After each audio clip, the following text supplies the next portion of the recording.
Shalom प्रियजन हो, अनुग्रह प्रार्थना सहभागितेच्या आजच्या या ऑनलाईन उपासनेमध्ये आपणा सगळ्यांचं मनपूर्वक स्वागत. आज उपासनेला सुरुवात करण्यापूर्वी उपासना प्रभूच्या हाती देऊया, प्रार्थना करूया. परमदयाळू परमेश्वरा, आम्ही तुझी उपकार स्तुती करत तुझ्या सानिध्यामध्ये येतो. सर्व मान महिमा गौरव तुला देतो. प्रभू देवा, आम्हाला ही सुवर्ण संधी दिलेली आहेस की आम्ही अशा रीतीने जेथे आहोत तेथून एकत्र येऊ शकतो तुझ्या नावामध्ये आणि तुझी आराधना करू शकतो. प्रभू देवा, हा आशीर्वाद अनमोल आहे. आम्ही तुझे आभार मानतो की तू आमची ही आराधना मान्य करून घेतोस. प्रभू, आम्ही तुला विनंती करतो, आम्हाला सहाय्य कर. आम्ही आमचं मन एकाग्र करावं, मनापासून खरेपणानं आत्म्यानं तुझी उपासना करावी म्हणून तू आम्हाला सहाय्य कर. प्रभू देवा, आजच्या उपासनेमध्ये तू गौरवीला जा. आज विशेष रीतीनं आम्ही आमच्या देशासाठी प्रार्थना करतो. आम्हाला या देशामध्ये तू ठेवलंस याबद्दल आम्ही तुझे ऋणी आहोत. प्रभू देवा, या देशाच्या प्रगतीसाठी, विकासासाठी आम्ही प्रार्थना करतो. तुझ्या पवित्र आत्म्याचं मार्गदर्शन आम्हाला मिळतं याबद्दल आम्ही तुझे ऋणी आहोत. आजची सर्व उपासना आम्ही तुझ्या हातात सोपवतो. ही प्रार्थना येशू आमचा तारणारा त्याच्या नावानं करतो म्हणून तू ऐक. आमेन. प्रियजन हो, लवकरच भारताचा स्वातंत्र्य दिन आपण साजरा करणार आहोत. स्वातंत्र्य दिनाची लगबग काही वेगळीच असते नाही का? आम्हाला आमचं लहानपण आठवतं आणि लहानपणी त्या कवायतीमध्ये भाग घ्यायला, पुढाकार घ्यायला, भाषणं करायला आम्हाला खूप आवडायचं. त्या दिवशी इस्त्रीकडक कपडे घालून आम्ही शाळेमध्ये जायचो. पावसाळ्याचे दिवस असायचे त्यामुळं कधीकधी कपडे सुकायचे नाहीत. मग पप्पा आणि आई वेगवेगळे प्रयत्न करायचे आमचे कपडे सुकवण्यासाठी, परंतु आम्हाला मात्र इस्त्रीकडक कपड्यांशी शाळेला पाठवायचे. तुमचेही असे अनुभव असतील. चला, आजच्या उपासनेमध्ये आपण भारताचा हा स्वातंत्र्य दिन साजरा करूया. स्वातंत्र्य दिनानिमित्त काही गीतं आहेत, ती आपण गाऊया. प्रभूची उपकार स्तुती करूया. पहिले गीत आहे उपासना संगीतामधून रेव्हरंड नारायण वामन टिळक यांचं प्रियकर हिंदुस्तान. फार सुंदर गीत आहे आणि सिस्टर पल्लवी मिस्त्री हे गीत सादर आपल्यासाठी करतायत.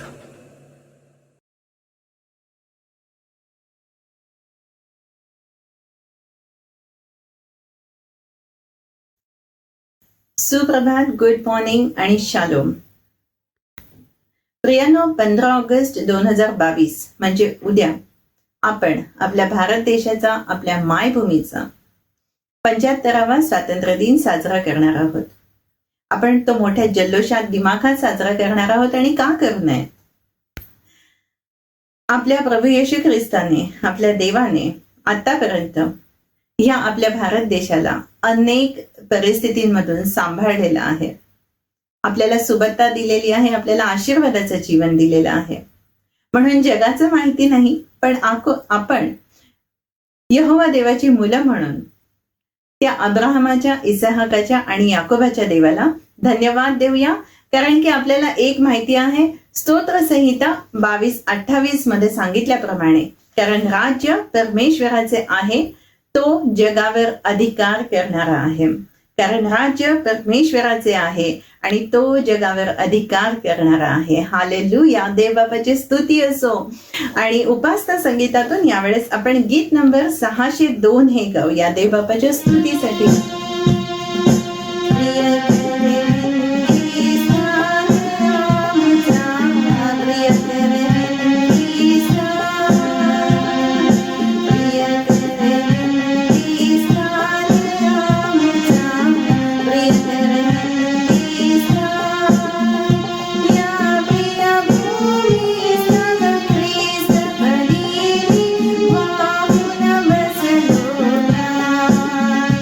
या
चरणी बसा, तुझे गुरुचे साथ खरोखर, तुझे गुरुचे साथ, तुझे गुरुचे साथ खरोखर, तुझे गुरुचे साथ.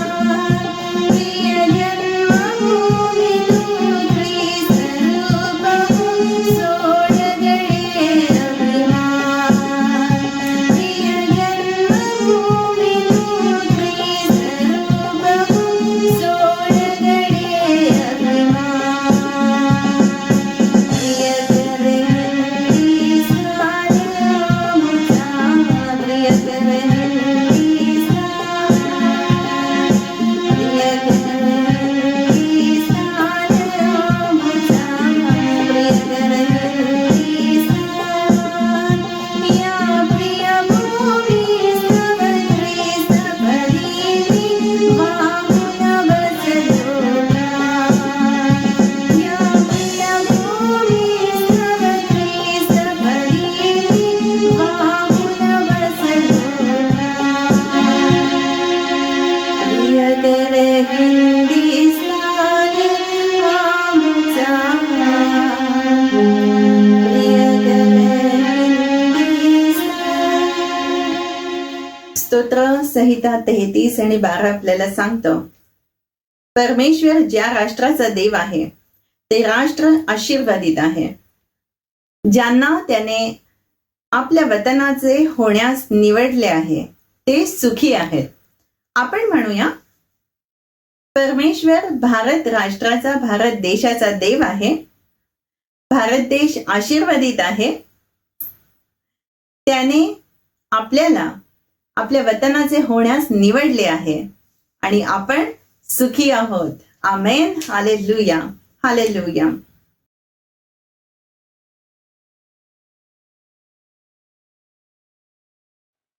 पल्लवीताई, देशभक्तीचं हे सुंदर गीत सादर केलं, तुमचे मनपूर्वक आभार.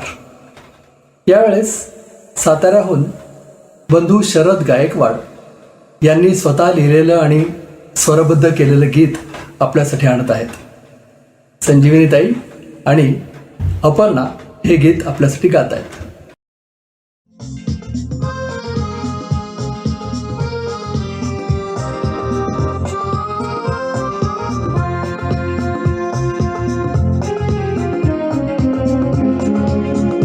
आवाज एक मुझा, संकल्प एक मुझा, प्राणाहुनी प्रिय आम्हाला भारत देश.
शरददादा, संजीवनीताई, अपर्णा हे सुंदर गीत सादर केलं.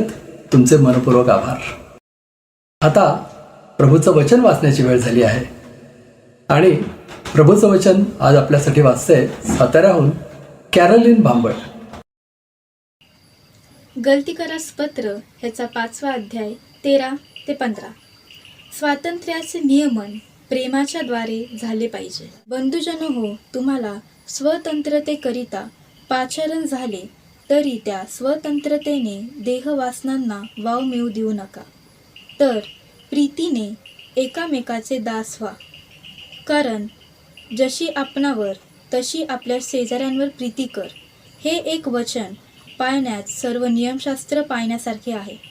परंतु तुम्ही जर एकामेकास चावता व खाऊन टाकीता, तर परस्परांच्या हातून एकामेकाचे क्षय होऊ नये म्हणून जपा. वाचलेले वचने देवबाप आपल्यासाठी आशीर्वादित करो. आमेन. कॅरोलिन, प्रभूचं वचन वाचण्यात पुढारी पण केलंस, आपला वेळ दिलास, तुझे मनपूर्वक आभार. आणि हो, या शास्त्र वाचनाचं रेकॉर्डिंग आणि एडिटिंग अपर्णाने केलं होतं. तिचे मनपूर्वक अभिनंदन. आता वेळ झाली आहे दानार्पणाची. उपासना संगीतामधून ख्रिस्तार्पणमस्तु हे सर्व परिचित गीत आपण गाऊया.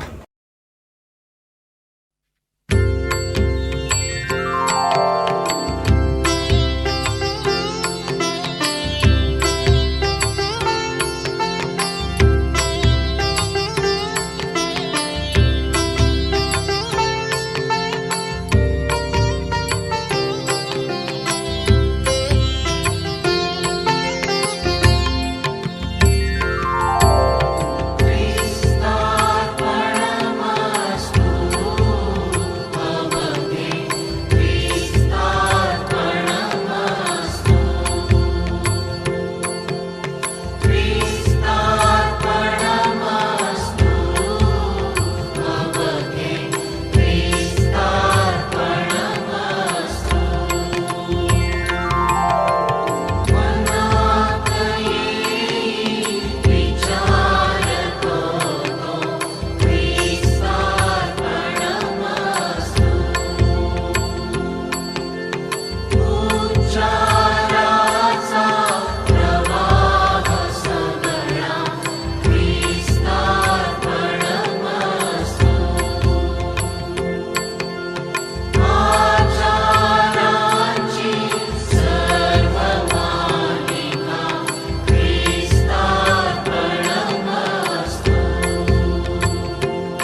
आपण आपलं दान प्रभूकडे आणलं आहे. प्रभूकडे ते सोपवून देऊया, प्रार्थना करूया. परमदयाळू परमेश्वरा, आम्ही तुझे आभार मानतो. आम्हाला ही संधी दिलीस की आम्ही आपलं दान तुझ्या भांडारामध्ये आणावं. प्रभुदेवा, या दानाद्वारे आम्ही तुझी आराधना करत आहोत. हे दान तू मान्य कर आणि याचा उपयोग तुझ्या गौरवासाठी होऊ दे. आम्हाला ज्ञान दे कशा रीतीने याचा विनियोग व्हावा. प्रभुदेवा, आता आम्ही तुझ्या संदेशाकडे वळत असताना तुझी वाणी आम्हाला ऐकता येऊ दे. ही प्रार्थना येशू आमचा तारणारा त्याच्या नावानं करतो म्हणून तो ऐक. आमेन. प्रियजन हो, आजच्या वक्त्यांची ओळख रेव्हरंड संजय डेव्हिड गायकवाड आपल्याला करून देत आहेत. शालोम. कसे आहात तुम्ही सर्व? माझ्या आवाजावरून तुम्ही ओळखाल की माझी तब्येत ठीक नाही आहे. परंतु प्रभूनं कृपा पुरवली आणि हा थोडासा भाग मला रेकॉर्ड करता आला. त्याबद्दल मी प्रभूला धन्यवाद देतो. 2 आठवड्यांपासून मला व्हायरल फीवरचा त्रास होत आहे आणि प्रचंड अशक्तपणा आला आहे. परंतु प्रभूनं मला स्पर्श केला, आरोग्य दिलं. त्याबद्दल मी प्रभूला धन्यवाद देतो. नवीन खावड्यानं एका रिक्षा ड्रायव्हरची व्यवस्था केली आणि मला हॉस्पिटलला जाता आलं. त्यानंतर दुसरा वेळेस माझे बंधू पीटर हे स्वतः हॉस्पिटलला आले आणि खूप मदत त्यांनी मला केली. SD हॉस्पिटलचे डॉक्टर फिलिप यांनी फार चांगली ट्रीटमेंट दिली. त्यामुळे मला लवकरच बरं वाटलं. परंतु अशक्तपणा आहे, तो भरून न्यायला कदाचित वेळ लागेल. अर्थात या दिवसामध्ये माझी पत्नी सुरेखा याच्यावर प्रचंड ताण पडला. त्याला पुष्कळ काम करावं लागलं. परंतु तिने फार उत्तम काळजी घेतली. त्याबद्दल मी तिचा आभारी आहे. 15 ऑगस्टला आपला देश स्वातंत्र्य दिन साजरा करत असतो. म्हणून आम्हाला असं वाटलं की आपण सुद्धा अनुग्रह प्रेयर फेलोशिपमध्ये स्वातंत्र्य दिन साजरा करूया. या विषयावर बोलायला कोणाला आमंत्रण करायचं हा मोठा प्रश्न होता. परंतु आमचा प्रश्न फार लवकर सुटला. मिसेस मृदुला घोडके, ज्या दिल्लीमध्ये अनेक वर्ष वास्तव्याला होत्या, ऑल इंडिया रेडिओमध्ये त्यांनी काम केलं. वेगवेगळ्या मंत्र्यांबरोबर त्यांचे फार चांगले संबंध आहेत आणि राष्ट्रीय जीवन काय आहे त्याचा केवळ त्यांना अनुभव घेतला नाही, परंतु त्यासाठी त्यांनी स्वतःचं कॉन्ट्रीब्युशनसुद्धा दिलेलं आहे, योगदान दिलेलं आहे. आणि अशी व्यक्ती आम्हाला मिळाली. तर खूप बिझी असतं तरीसुद्धा त्यांनी मान्य केलं आणि केवळ मराठीमध्येच नाही, परंतु मराठी आणि इंग्लिश या दोन्ही भाषेमध्ये त्यांनी प्रभूचं वचन आपल्याकडे आणलेलं आहे. त्याबद्दल मी त्यांचा अतिशय आभारी आहे. मिसेस मृदुला घोडके अतिशय टॅलेंटेड आहेत. त्यांना अनेक वेगवेगळी दानं प्रभूने दिलेली आहेत. ते उत्तम लिखाण करतात, उत्तम ॲक्टिंग करतात, उत्तम प्रवचन करतात. वेगवेगळ्या ठिकाणी लेक्चरसाठी त्यांना आमंत्रण दिलं जातं आणि अशा अतिशय उत्तम अशा वक्त्या आम्हाला या निमित्तानं लाभल्या. त्याबद्दल आम्ही प्रभूला मनापासून धन्यवाद देतो आणि त्यांचेसुद्धा आम्ही आभारी आहोत. 9 ऑगस्टला मृदुला घोडके यांनी आपला वाढदिवस साजरा केला. त्यांच्यासाठी आपण प्रार्थना करूया. प्रभूनं त्यांना अधिक आणि अधिक आशीर्वादित करावं आणि त्याच्या गौरवी सेवेमध्ये त्यांचा उपयोग करून घ्यावा, ही आमची सदिच्छा, आमची प्रार्थना त्यांच्याबरोबर आहे.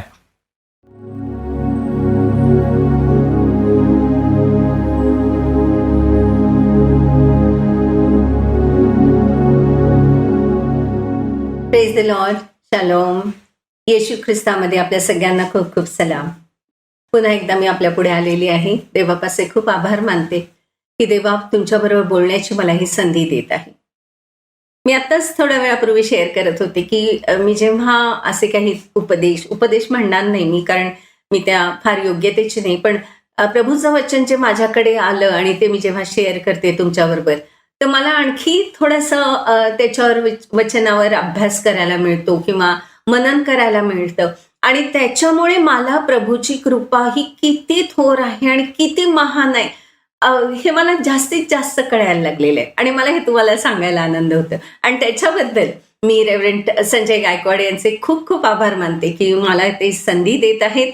त्याच्यामुळे माझाही अभ्यास होतोय आणि देवाच्या कृपेमध्ये मला असं वाटतं माझी वाढ होत चाललेली आहे. अर्थात मी खूप हे असं बोस्टफुली म्हणत नाहीये, पण मी खरंच विनम्रतेने हे सांगते की मला आवडते आणि देवबापाची कृपा मला अनुभवायला मिळते.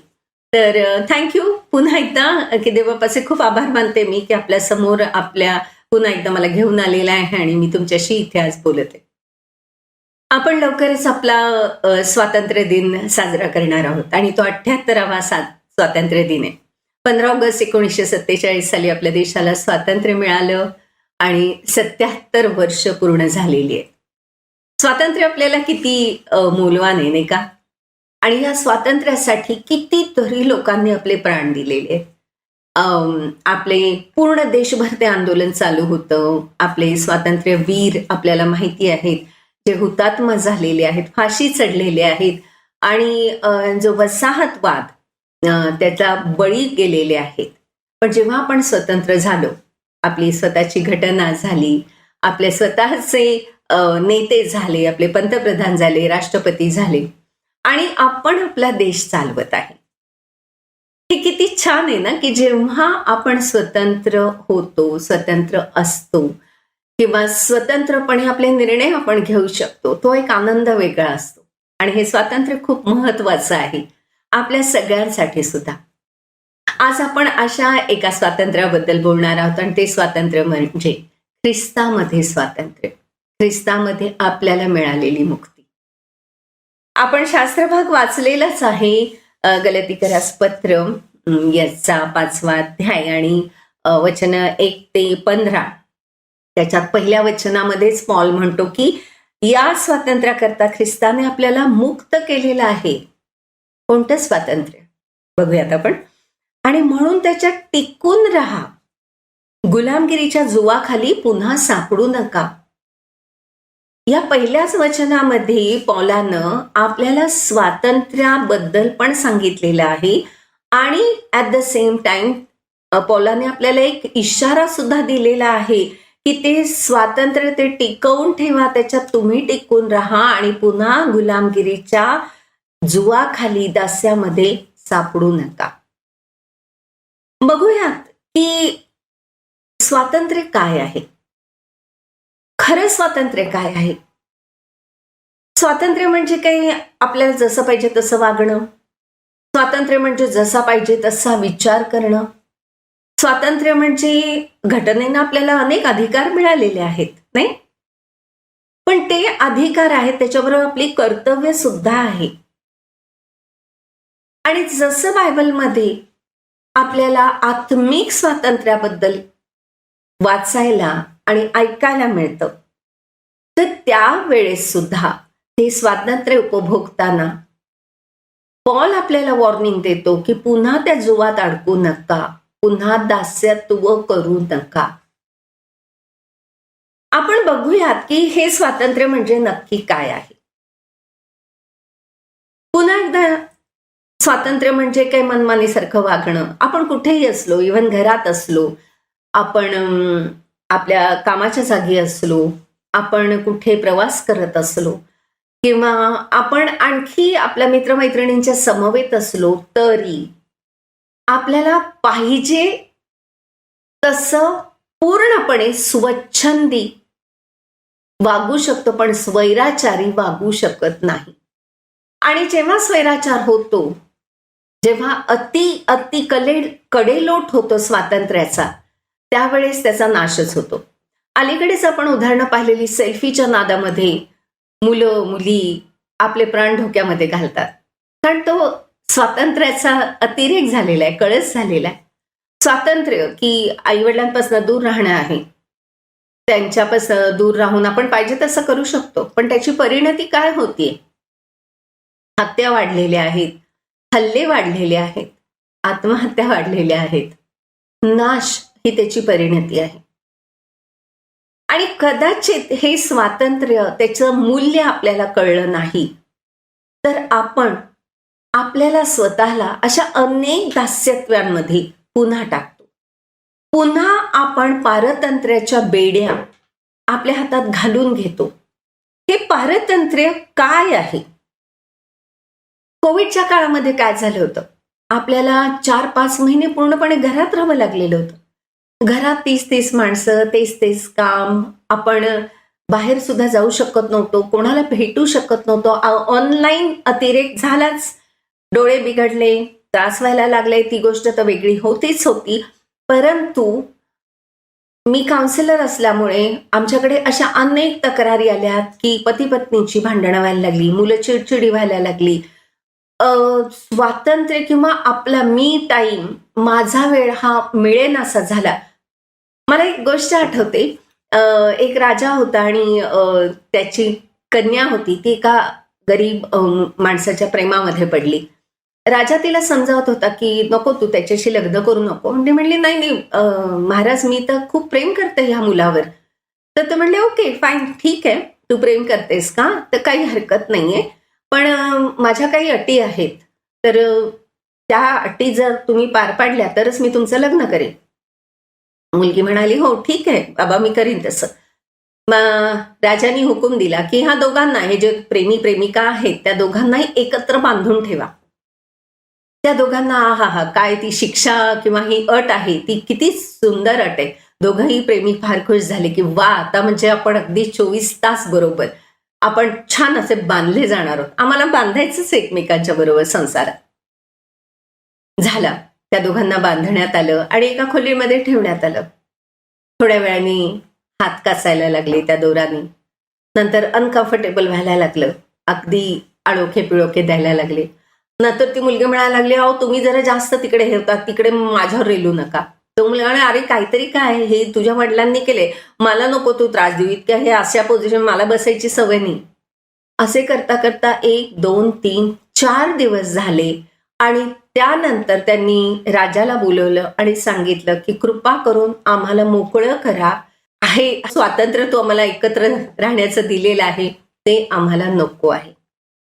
जेव्हा स्वातंत्र्याचा आपण गैरफायदा घेतो तो गैरफायदेशीर ठरतो, आपल्या फायद्याचा नक्कीच ठरत नाही. तर ज्या वेळेस कुठल्याही गोष्टीचा अतिरेक होतो तर त्याचा शेवट हा असाच होणार आहे. पण येशू ख्रिस्तानी आपल्याला फ्रीडम दिलेला आहे, आपल्याला मुक्ती दिलेली आहे. आणि खरी मुक्ती म्हणजे काय आहे? आपण खरंच स्वतंत्र आहोत का? मी जसं म्हणलं की सकाळी उठल्यापासून अनेक चिंता सुरू होतात की मी काय करूयात, आता घरामध्ये स्वयंपाक काय करायचा, माझ्या नवऱ्याला डबा काय द्यायचा, माझ्या मुलांचं कसं करूया, सासू सासरे आजारी आहेत किंवा मग त्यांचे औषध पाण्याचं कसं करायचं, माझी पाठ दुखतीये, माझे पाय दुखताय, मला इकडे जायचं होतं, माझ्या मैत्रिणींचे फोन येत आहेत, त्यांना भेटायचं आहे, ते होऊ शकत नाही. हे जर घरच्या महिलेबरोबर होतं तर घरच्या पुरुषाबरोबर सुद्धा होऊ शकतं. मला ऑफिसमध्ये जायचंय, माझा बॉस काय म्हणेल, माझे कलिग्स काय म्हणतील, आज मला कामाचा मूड नाहीये, ट्रॅफिक इतका जास्त आहे, ट्रॅफिकमध्ये वाट काढणं, त्यात पाऊस पडतोय आणि मग पाणी साचलेलं आहे आणि जर उशीर झाला आणि माझं तिथे बायोमेट्रिक व्यवस्थित झालं नाही तर माझा पगार कापला जाईल. मग घर घेतलेले आहेत, घराचे हप्ते कुठे? तर आपण खऱ्या अर्थाने फ्री आहोत का? माझ्या चर्चमध्ये मी जाते, मला प्रार्थना करायला आवडते, पण मला जर कोणी विश केलं नाही तर मला प्रचंड राग येतो की काय स्वतःला समजतात ते, नाही केलं, विश नाही केलं. अरे पण मी हे समजून घेते का की मला का नाही विश केलं किंवा काही प्रॉब्लेम आहे का? नाही, पण माझा इगो. तर असे हे छोटे छोट्या काही गोष्टी आहेत ज्याच्यात मी मला बंदिस्त करून घेते आणि त्या गोष्टी मला असं वागायला भाग पाडतात. तर मी खऱ्या अर्थी फ्री आहे का? मी स्वतःला मुक्त केलेलं आहे का? नाही. मला राग आल्यानंतर माझ्या रागावर मी अंकुश ठेवायच्या ऐवजी राग माझ्यावर अंकुश ठेवतो, कारण मग मी काहीही बोलण्याचं स्वातंत्र्य मला मिळतं, कसंही वागण्याचं मग माझ्या चेहऱ्यावर दिसतं, माझ्या फणकाऱ्यामध्ये ते दिसतं.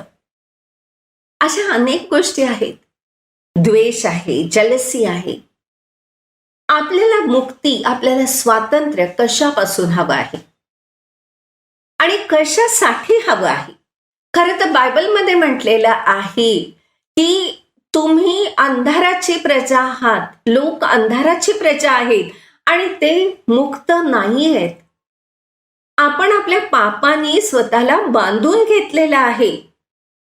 पण जेव्हा आपण येशू ख्रिस्तामध्ये येतो तेव्हा आपण फ्री असतो, तेव्हा आपण मुक्त होतो. आपण वाचूयात योहान त्याचा 8वा अध्याय वचन 31 आणि 32. योहान 8वा अध्याय वचन 31 आणि 32. त्यात लिहिले, तुम्हाला सत्य समजेल आणि सत्य तुम्हाला बंधमुक्त करील. त्याच्या दिलेले ज्या यहुद्यांनी त्याच्यावर विश्वास ठेवला त्यांना येशू म्हणाला, तुम्ही माझ्या वचनात राहिलात तर खरोखर माझे शिष्य आहात. तुम्हाला सत्य समजेल आणि सत्य तुम्हाला बंधमुक्त करेल. आपल्याला हे सत्य समजलंच पाहिजे.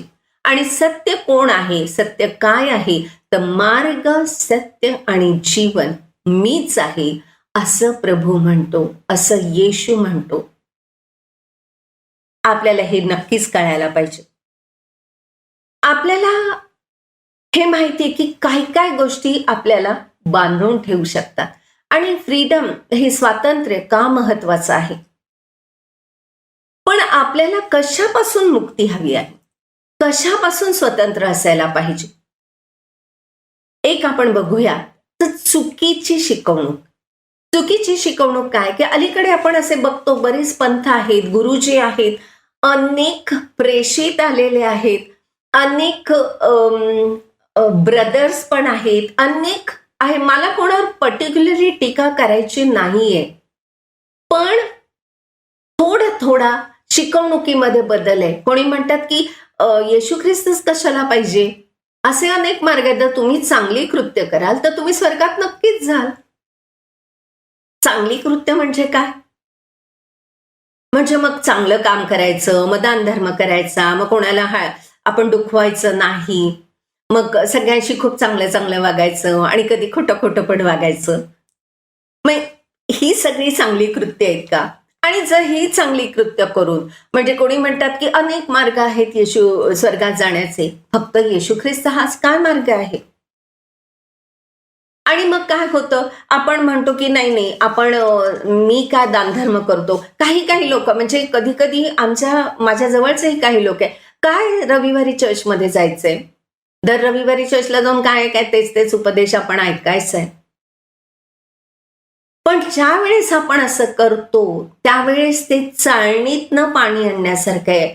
जरी त्या चाळणीत ते पाणी राहत नाही, तो उपदेश माझ्या लक्षात राहत नाही, पण त्या उपदेशाच्या उच्चारानं, त्या पवित्र शब्दांच्या उच्चारानं, त्या प्रार्थनेच्या उच्चारानं माझी चाळणी, माझं हृदय हे स्वच्छ होतं. जरी ते माझ्या लक्षात राहिलं नाही तरी ते माझ्यासाठी आवश्यक आहे. आणि माझी चांगली कामं कुठली, कोण ठरवणार माझी चांगली कामं कुठली आहेत ती, आणि किती चांगली कामं केली म्हणजे मी स्वर्गात जाऊ शकते. आणि मग कुठली चांगली कामं आहेत ती, आणि किती वेळ मला ती चांगली कामं करायला लागणार आहे. नाही प्रियांनो, आपण आपल्या कामांनी नाही वाचू शकत, कारण आपली कुठलीही धार्मिकतेची कामं परमेश्वराच्या समोर एका चिथड्यासारखी आहे. आपण चांगली कामं करू शकत नाही. मला तर कधी कधी वाटतं की परमेश्वर तुमची निवड करतो चांगल्या कामासाठी, त्याची योजना असते. Rather we should be thankful to God की त्यांनी तुम्हाला एक माध्यम बनवलेलं आहे. मला एक छोटीशी गोष्ट पुन्हा आठवते की एका गुरुनी सांगितलं की चांगली कामं, तुम्हाला जर गर्व होतो किंवा तुम्हाला असं वाटतं की तुम्ही चांगली कामं करता, तर आत्ताच तुम्ही बाहेर जा रस्त्यावर आणि तुम्ही कोणालाही मदत करू शकता का बघा. असे 2 शिष्य बाहेर पडतात तिकडनं, आणि एक शिष्य, तिथे एक म्हातारा माणूस चाललेला असतो, त्याच्या हातामध्ये खूप मोठं ओझं असतं. तो शिष्य म्हणतो की अंकल, काका, तुम्हाला मदत करू द्या. म्हणतो नको नाही, तू मला काय ओळखतोस का, किंवा आपण ओळखीचे आहोत का. नाही पण द्या ना, मी तुमचं ओझं घेतो. नको रे बाबा, तू चोरबीर असशील तर काय होईल, नको मी माझं ओझं घेऊन जातो. बरोबर गेला. दुसरा अजून एक ताई चालल्या होत्या, दुसरा शिष्य तिकडे गेला. आणि म्हणाला की ताई मला तुम्हाला काहीतरी, आता तुम्ही खूप उन्हामध्ये घामिजले आहात, तुम्हाला खूप तहान लागली असेल, हे घ्या, मी तुम्हाला पाणी प्यायला देतो. ती ताई संशयाने बघायला लागते आणि म्हणतो नको बाबा, मला नको पाणी, थँक्यू, धन्यवाद. हे शिष्य परत नाराज होऊन आपल्या गुरुकडे येतात. गुरुजी म्हणला तुमची चांगली कामं, तुमची मदत त्या लोकांनी कोणी स्वीकारली का? नाही. हे सगळं देवबापाच्या हातात आहे.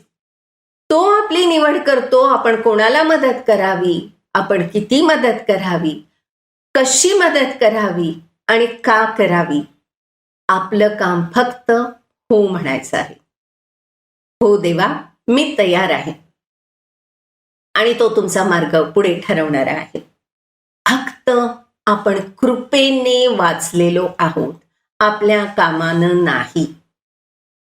कदाचित मला गर्व होईल की मी किती छान कामं करते, वा वा वा वा, मी ह्यांना पण मदत केली, मी त्यांना डोनेशन्स दिले, चॅरिटी केली, मी इतकं काय काय करते. हा गर्व मला होऊ शकतो आणि पुन्हा मी पारतंत्र्यात पडू शकते. ते गर्व माझ्या मनामध्ये मला रूल करायला लागेल, मला चालवायला लागेल. आणि याच स्वातंत्र्याबद्दल किंवा याच बॉन्डेजबद्दल, पारतंत्र्याबद्दल पॉल बोलत आहे आणि आपल्याला सावध करत आहे. आपण बघूयात इफिस्करास पत्र, त्याचा 2रा अध्याय आणि 8 आणि 9 वचनं. त्याच्यामध्ये लिहिलेलं आहे की कारण कृपेनेच विश्वासाच्या द्वारे तुमचे तारण झालेले आहे, आणि हे तुमच्या हातून झाले असे नाही, तर हे देवाचे दान आहे. कोणी अढ्यता बाळगू नये म्हणून कर्मे केल्याने हे झालेले नाही. अजिबात ती अढ्यता बाळगता कामा नये.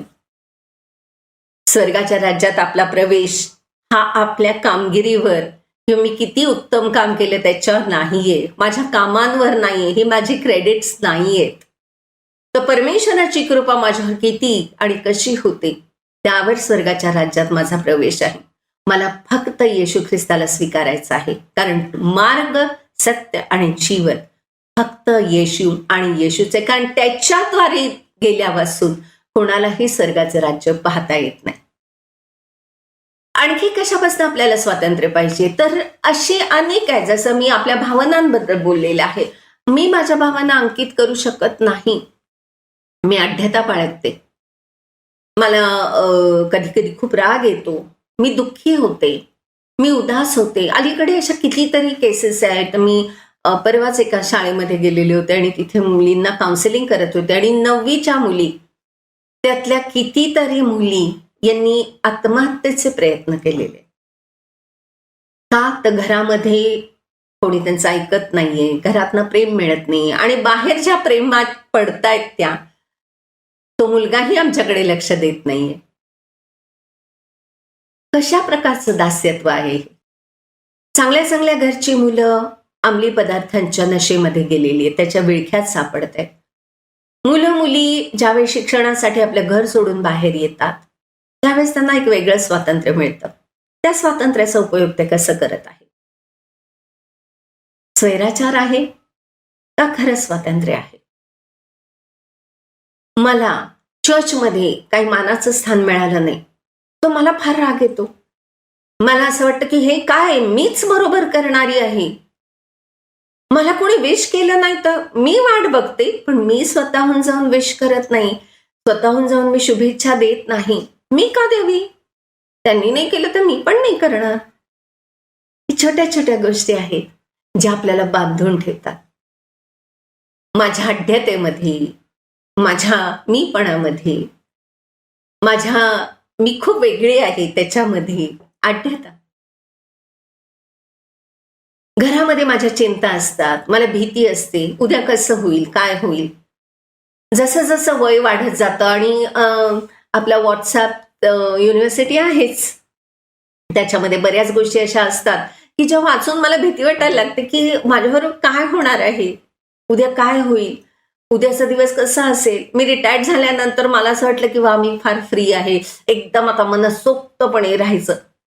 पण मग हळूहळू मला समजायला लागलं नाही, मला आता हे करायला लागेल, मला आता माझी तरतूद करायला लागेल, मला चेकअप करायला लागेल माझ्या मेडिकलचं. आणि हे विचार, एक छोटीशी कुठली तरी बातमी मी वाचते आणि ते विचार माझ्या मनामध्ये ते घोळत राहतात. त्या विचारांची मी दासी होऊन जाते. ते दास्यत्व मी स्वतःहून पत्करायला लागते. तर ही चिंता, काळजी, राग, लोभ, मला आता कसं होईल पुढे, माझं वागणं, मी एल्डरली आहे, मला इतकं ज्ञान आहे, मी कदाचित कोणाला क्षमा करू शकत नाही लवकर. तोंडाने मी म्हणू शकते, पण मला आठवत राहतं की त्यावेळेस ते तसं तसं केलेलं आहे आणि हे असं असंच आहे. मी पूर्णपणे करते का?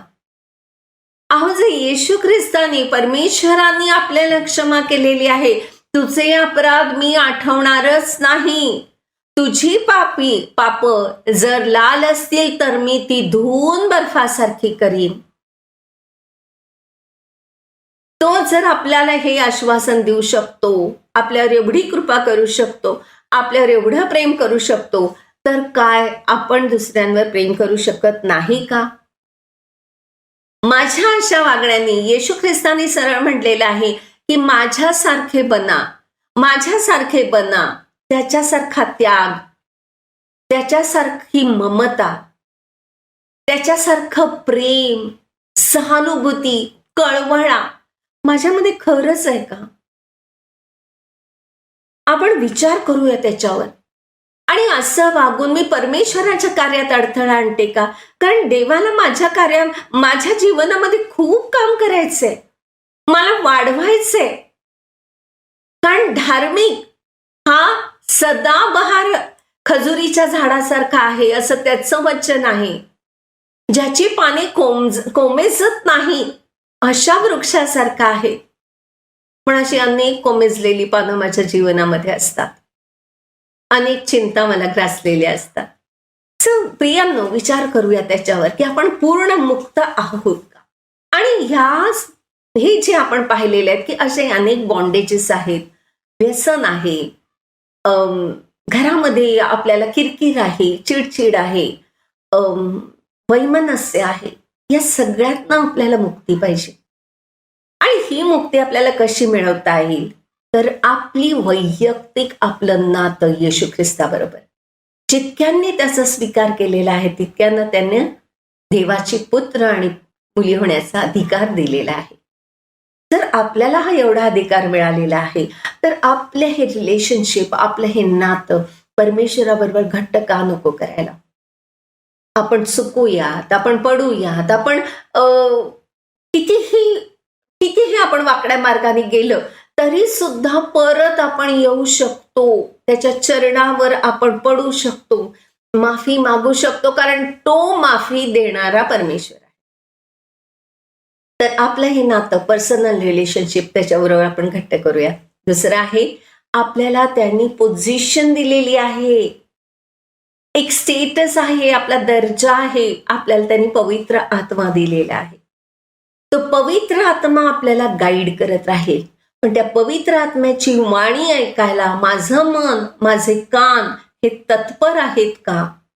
पवित्र आत्मा सुचवत असतो, चालवत असतो, ते मार्गदर्शन मी परमेश्वराकडे मागते का?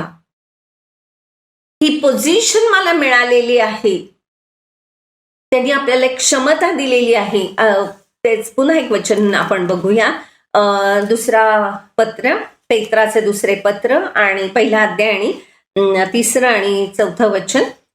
ज्याने आम्हाला आपल्या गौरवासाठी आणि सात्विकतेसाठी पाचारण केले, त्याच्या ओळखीच्या द्वारे त्याच्या ईश्वरी सामर्थ्यानं जीवनास व सुभक्तीस आवश्यक असलेल्या सर्व गोष्टी त्यानं आपल्याला दिलेल्या आहेत.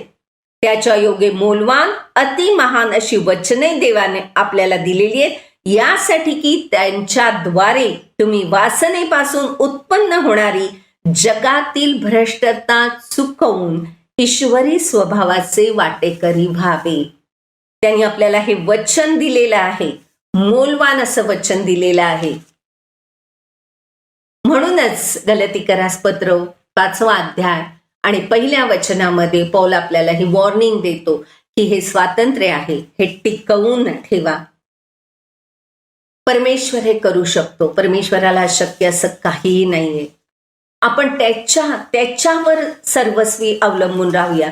आणि त्याच गलती करास पत्र 13वं वचन म्हणतं की बंधूजनो, तुम्हाला स्वतंत्रतेकरता पाचारण झाले तरी त्या स्वतंत्रतेने देहवासनांना वाव मिळू देऊ नका, तर प्रीतीने एकमेकांचे दास व्हा.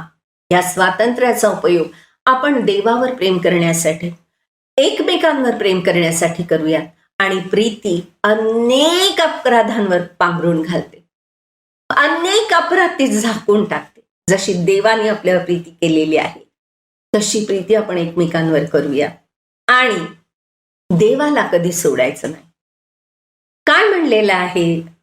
आधी त्याचे राज्य आणि त्याची धार्मिकता मिळवण्याचा प्रयत्न करा, मत्ते 6:33 मध्ये, आणि मग या सर्व गोष्टी तुम्हाला आपोआप मिळतील.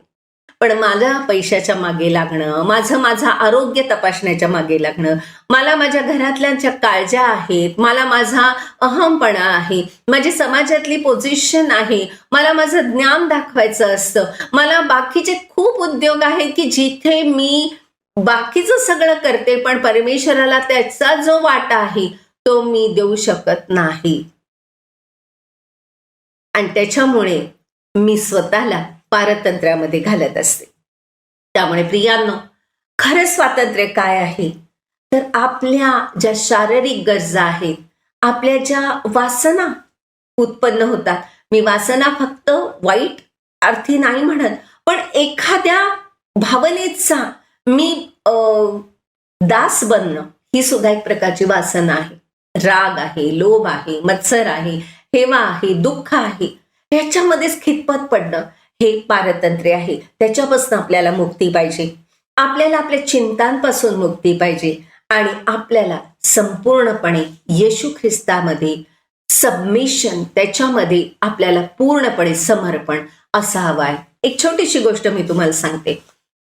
एक छोटासा पक्षी होता आणि तो एका पिंजऱ्यामध्ये बंद होता आणि तो पिंजरा खुला होता, पण तो पक्षी काही बाहेर निघत नव्हता. का? तर त्याला उडायचंच माहिती नव्हतं. तो अगदी जन्मापासून त्या पिंजऱ्यामध्ये बंद होता. त्याला मुक्तपणे आकाशात विहार कसा करायचा हे माहितीच नव्हतं.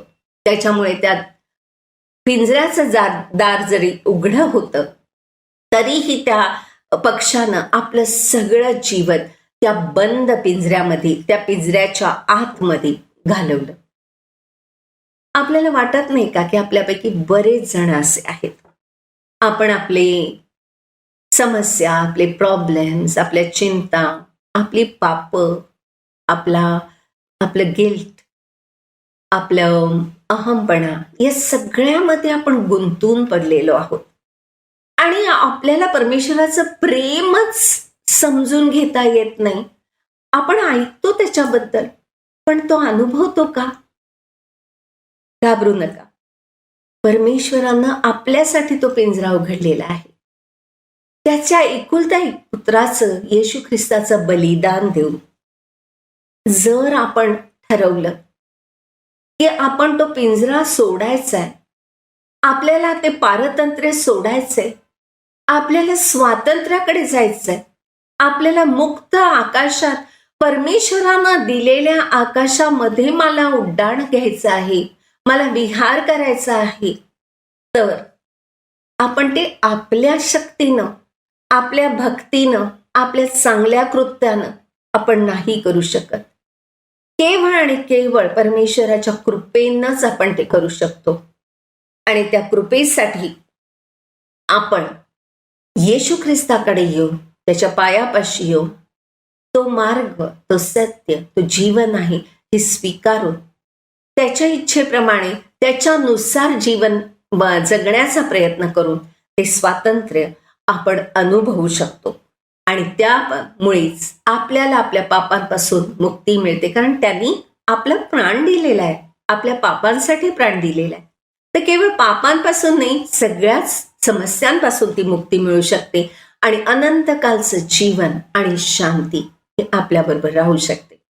केवळ बोलणारी शांती नाही, तर अनुभवणारी शांती, की जी कुठल्याही समस्येमध्ये आपल्याला शांत ठेवेल, जी कुठल्याही अडचणीमध्ये आपल्याला आनंदी ठेवेल, जी कुठल्याही आव्हानांमध्ये आपल्याला उपकृत असं ठेवेल.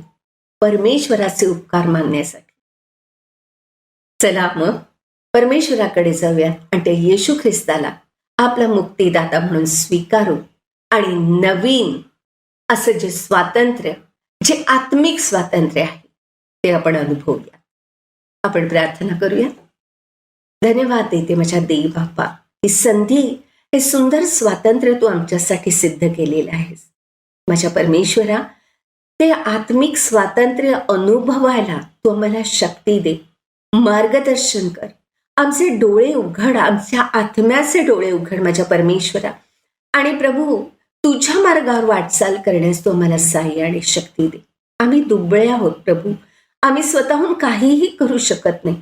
आम्ही स्वतःला अनेकदा दास्यांमध्ये लपेटतो प्रभुदेव बाप्पा, परंतु तू तू इतका करुणामय आहे, क्षमाशील, मंदक्रोध असा परमेश्वर आहे की आम्ही कसेही तुझ्याकडे आलो तरी तू आम्हाला स्वीकारतोस आणि आमच्यावर प्रेम करतोस. या तुझ्या प्रेमाबद्दल तुझे मनापासून उपकार मानते.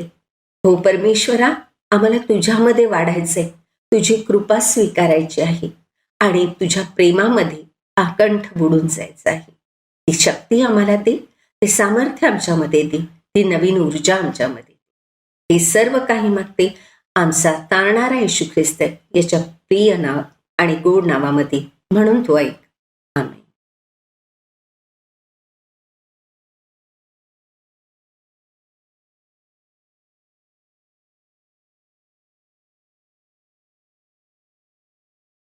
माझ्या या आजारपणामध्ये आपल्यापैकी अनेकांनी प्रार्थना केल्या, फोन केले, संदेश पाठवले, उत्तेजन दिलं, त्याबद्दल आपल्या सर्वांचा मी अतिशय आभारी आहे. प्रार्थना करूया. सर्वसमर्थ जिवंत प्रभुदेवा, आम्ही तुझे मनापासून उपकार मानतो. आजचा दिवस आम्हाला दिलास, तुझ्या पायाजवळ बसून तुझी स्तुती आराधना करण्यासाठी तू आमचं सहाय्य केलंस. प्रभू, आज विशेष रीतीनं भारताच्या स्वातंत्र्य दिनानिमित्त जो विशेष संदेश आज आम्ही ऐकला आहे त्याबद्दल आम्ही तुझे उपकार मानतो. प्रभू, या वचनाप्रमाणे आचरण करण्यास, आमच्या देशासाठी आमचं योगदान देण्यासाठी आम्हा सर्वांना तुझी कृपा तू पुरव. आमच्या आजच्या वक्त्या मिसेस मृदुला घोडके यांच्या जीवनाबद्दल आम्ही तुला धन्यवाद देतो. आजपर्यंत त्यांचा उपयोग तू करून घेत आहेस, त्याबद्दल आम्ही तुझे उपकार मानतो. आम्ही प्रार्थना करतो, त्यांचे इथून पुढील आयुष्य तो अधिक आणि अधिक आशीर्वादित कर. तुझ्या महान गौरवी सेवेसाठी प्रभू, या सेविकेचा उपयोग तू करून घे. त्यांना तू सुरक्षित ठेव, निरोगी ठेव, तुझ्या सामर्थ्यानं, तुझ्या कृपेने भर, अशी आम्ही तुला प्रार्थना करतो. प्रभू, या येणाऱ्या राष्ट्रामध्ये आम्हा सर्वांच्या बरोबर राहा, आम्हाला उत्तम आरोग्य दे. ज्यांचे वाढदिवस आहेत, विवाहाचे वर्धापन दिन आहेत, त्यांना तू आशीर्वादित कर. आमच्यामध्ये कोणी दुःखी आहेत, निराश आहेत, आजारी आहेत, प्रभू त्यांना स्पर्श कर, त्यांना आरोग्य दे, तुझी कृपा तू त्यांना दे. प्रभू, आम्ही सर्वजण स्वतःला तुझ्या हातामध्ये सोपवतो. तारणारा प्रभू येशू ख्रिस्त याच्या नावाने आम्ही प्रार्थना करतो, म्हणतोय आमेन. प्रभूनं शिकवलेली प्रार्थना करूया. हे आमच्या स्वर्गातील बापा, तुझे नाम पवित्र मानले जाओ, तुझे राज्य येवो, जसे स्वर्गात तसे पृथ्वीवरही तुझ्या इच्छेप्रमाणे हो. आमची रोजची भाकर आज आम्हास दे, तसे आम्ही आपल्या अपराधांची क्षमा करतो, तशी तू आम्हाला आमच्या अपराधांची क्षमा कर. आणि आम्हास फरिस्तान नकोस, तर आम्हास वाईटापासून सोडव, कारण की राज्य, सामर्थ्य आणि गौरव ही सर्व काळ तुझीच आहेत. आमेन. आणि आता देव बापाची प्रीती, प्रभू येशू ख्रिस्ताची कृपा, पवित्र आत्म्याची सहभागिता, शांती, आनंद आणि आरोग्य आम्हा सर्वांसह, आमच्या कुटुंबाबरोबर, आमच्या देशाबरोबर, देवाच्या सर्व लोकांबरोबर आता आणि सदा सर्व काळ असो. आमेन.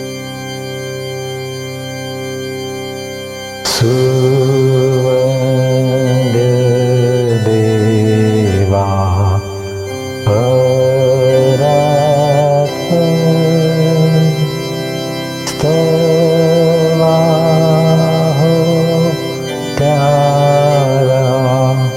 खाली